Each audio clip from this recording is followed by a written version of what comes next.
नमस्कार. आज आपण श्री टेंबे स्वामी महाराजांच्या जीवनातील एक सत्य आणि प्रेरणादायी प्रसंग जाणून घेणार आहोत. त्या काळी त्यांच्या घरची परिस्थिती अत्यंत गरीब होती. त्यामुळे त्यांच्या विवाहासाठी कोणीही मुलगी देण्यास तयार नव्हते. पण म्हणतात ना, ईश्वराची योजना माणसाच्या विचारांपेक्षा नेहमीच वेगळी असते. एका गृहस्थाने स्वतःहून आपल्या मुलीचा विवाह वासुदेवांसोबत ठरवला. विशेष म्हणजे वासुदेव महाराजांना याची कल्पनाही नव्हती. जेव्हा त्यांना समजले तेव्हा सुरुवातीला त्यांनी विवाहाला नकार दिला, पण गुरूंची आज्ञा मिळताच त्यांनी ती अत्यंत नम्रतेने स्वीकारली. यातून आपल्याला एक मोठा संदेश मिळतो.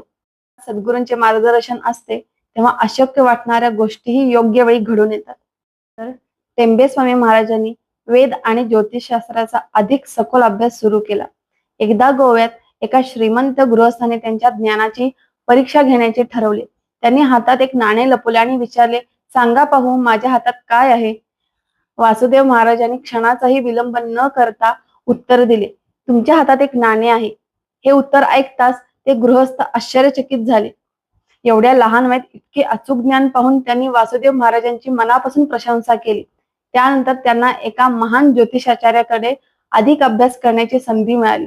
पण तेवढ्यातच वडिलांच्या आजारपणाची बातमी आली. वासुदेव महाराज तातडीने घरी परतले. त्यांनी वडिलांची सेवा केली आणि त्यांच्या निधनानंतर सर्व धार्मिक विधी स्वतः पूर्ण केले. त्यांच्या आयुष्यात आणखी एक महत्वाचा प्रसंग घडला. एक दिवस रस्त्यात त्यांना एक विषारी साप दिसला. त्यांच्यासोबत असलेल्या एका गृहस्थाच्या आग्रहामुळे त्यांनी त्या सापावर मंत्रप्रयोग केला. दुसऱ्या दिवशी जेव्हा ते पुन्हा त्या ठिकाणी गेले तेव्हा त्यांनी पाहिले की तो साप अजूनही मंत्राच्या प्रभावाने तडफडत होता. हे दृश्य पाहून वासुदेव महाराजांचे हृदय हेलावून गेले. त्यांनी तात्काळ दुसरा मंत्र म्हणत त्या सापाला मुक्त केले आणि त्या दिवसानंतर त्यांनी आयुष्यभरासाठी एक संकल्प केला, यापुढे कोणत्याही सजीवावर मंत्रप्रयोग करायचा नाही.